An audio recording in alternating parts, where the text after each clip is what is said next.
இனி வந்து வெயில் வந்துட்டது. என்னென்றால் பயிர்கள் நாட்ட வேணும்.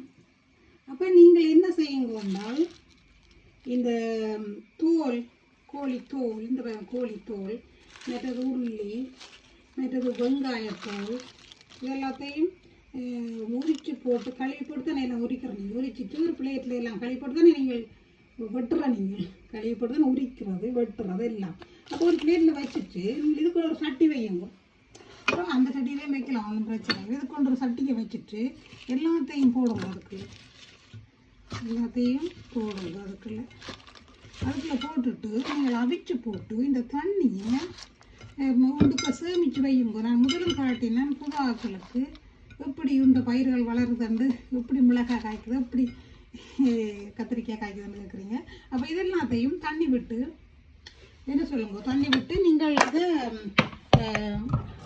நல்லா அவியுங்க, மூடி அவியுங்க. இது ஒரு சட்டியை வச்சுருக்கலாம். ஒரு சட்டியை வச்சுட்டு நீங்கள் இதை மூடி அவிச்சு போட்டு அந்த தண்ணியை எடுத்து சேமித்து வையுங்க. சேமித்து வச்சுட்டு தண்ணியோட சேர்த்து அதை நீங்கள் பயிர்களுக்கு இப்போ வேணி 12 மாதத்துலேருந்து தேவை என்ன, நீங்கள் அல்லாட்டால் அந்த நீங்கள் உரமாக பேக்கில் போட்டு அது புழு வந்த பிறகு அதை எடுத்து நீங்கள் தாக்கலாம், அதுவும் செய்யலாம். ஆனால் வீட்டில் இடம் இல்லாதாக்கள் கொஞ்சம் மணக்கும்.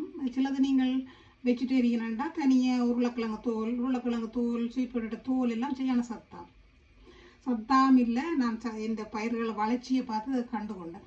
அப்போ அதுகளை எடுத்து சில பேர் இந்த வீட்டில் ஃப்ளட்டில் இருக்கிறாக்கள் நீங்கள் இந்த சிக்கன் அதுகளை மணக்கும்.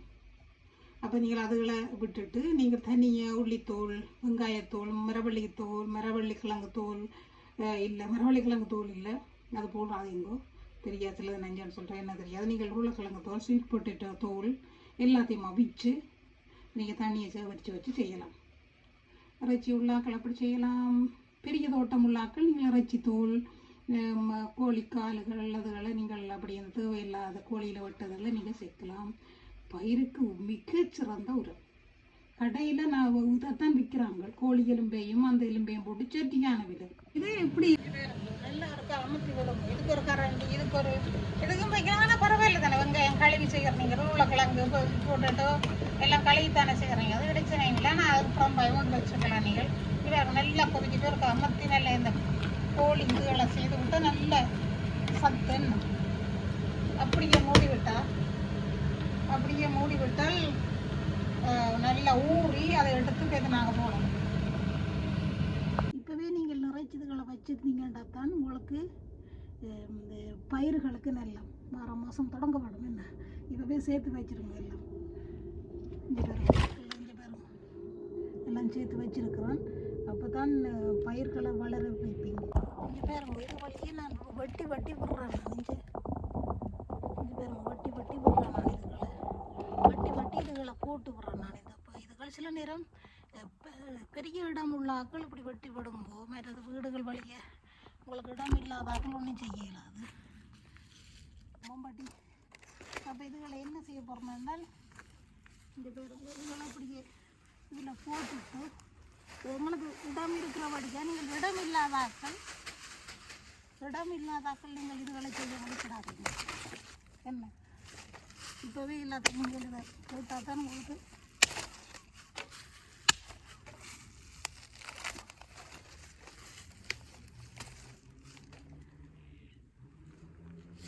பாருங்க எல்லாத்தையும் வெட்டி தாட்டு.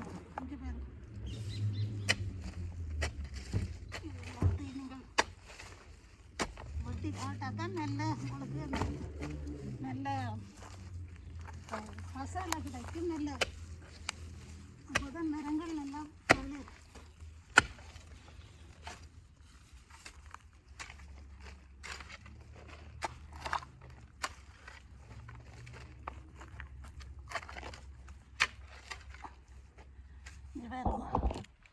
இப்படி எல்லாம் வட்டி நீங்கள் தாட்ட விட்டீங்கன்னா இதெல்லாம் நான் அந்த இதை என்னென்றால் அழுகினதில் தான் கூட போடுறேன் நான். உங்களுக்கு இடமிட்டால் தண்ணியை அவிச்சு போட்டு தண்ணியை போடும். இங்கே பாருங்க, இந்த குப்பைகள் எல்லாத்தையும் நான் சொன்னால் தானே சேர்த்து வைக்க சொல்லி இங்கே பாருங்க. இது குப்பைகளும் தண்ணியும் சேர்த்து வச்சுக்கிறேன். இப்போ இது நிறைஞ்ச ஒன்று எடுத்து வைக்கிறேன். இது மழை தண்ணி. அப்போ நீங்கள் இதுகளை என்னென்றால் இதெல்லாம் வச்சுருக்கிறேன். இப்போ இந்த காட்டுறேன். மற்றது இந்த தண்ணி உங்களுக்கு காட்டுறேன். அன்றைக்கு இந்த இதை சேர்த்து வச்சுருக்கேன். அந்த தண்ணி இதை எடுத்து ஒவ்வொரு என்ன போத்தலுக்க போட்டு வையுங்க. போத்தலுக்க போட்டு வச்சிங்கள் என்றால் இனி இப்போ பயிர்களுக்கு இப்போவே நீங்கள் ஆரம்பிக்கும். இங்கே பாருங்க, இதுக்கு எல்லாம் நிறைச்சி வச்சுருக்குறோம். இந்த போத்தல் இங்கே பாருங்க. இங்கே பாருங்க, நான் சூக்கேஸ் மாதிரி எனக்கு பவுன் தங்கம் இல்லை வீட்டில். ஆனால் இதுதான் இந்த தங்கம். இப்படி பூட்டி வச்சிருந்தேன். ஏனென்றால் மணக்கு மேலோ வீட்டுக்கிட்ட வச்சா பாருங்கோ. இங்கே பாருங்க, புழுக்கள் எல்லாம் வந்துருக்குறேன். இங்கே பாருங்க, புழுக்கள் எல்லாம் வந்துருக்குறேன். நல்ல க்ளவுஸ் போட்டு, மூக்கை பக்கத்தில் வைக்காதேங்க, நல்ல க்ளவுஸ் போட்டு இப்போ எடுத்து தாட்டு விட்டீங்கன்னால் அப்படி சொல்லிக்காய், கத்தரிக்காய் எண்ணெய், மிளகாய் எண்ணெய் அப்படி வரும். அப்போ நீங்கள் இதை எடுத்து இந்த தண்ணியெல்லாம் ஊற்றாதேங்கோ, மெல்லமாக க்ளவுஸ் போட்டு எடுத்து நீங்கள் தாட்டு விடுங்க. சரி, இதைத்தான் தாட்டுறேன் இப்போ. ஓகே, இப்போ பாருங்க, இது டிசம்பரில் தான் நட வேணும். ஆனால் இப்போ ஜனவரி தானே.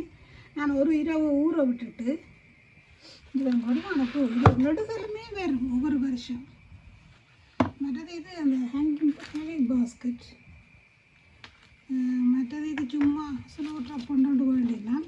எல்லாத்தையும் இரவு ஊற வச்சுட்டு நான் 2க்கு நடப்போம். 2க்கு 31 ஒரு மாதம் கழித்து நடுவோம். பரவாயில்ல, பார்ப்போம், நட்டு பார்ப்போம். ஒரு மாதம் வந்து ஒன்றும் பிரச்சனை இல்லை தானே. இது இதுக்கு ஊற போட்டேன் நான் எல்லாம். நீங்களும் புக்கண்டுகளை வளருங்கோ. இங்கே பாருங்க, 3 விதமான புக்கண்டு. இந்த 3ம் பார்ப்போம் முளைச்ச அப்புறம்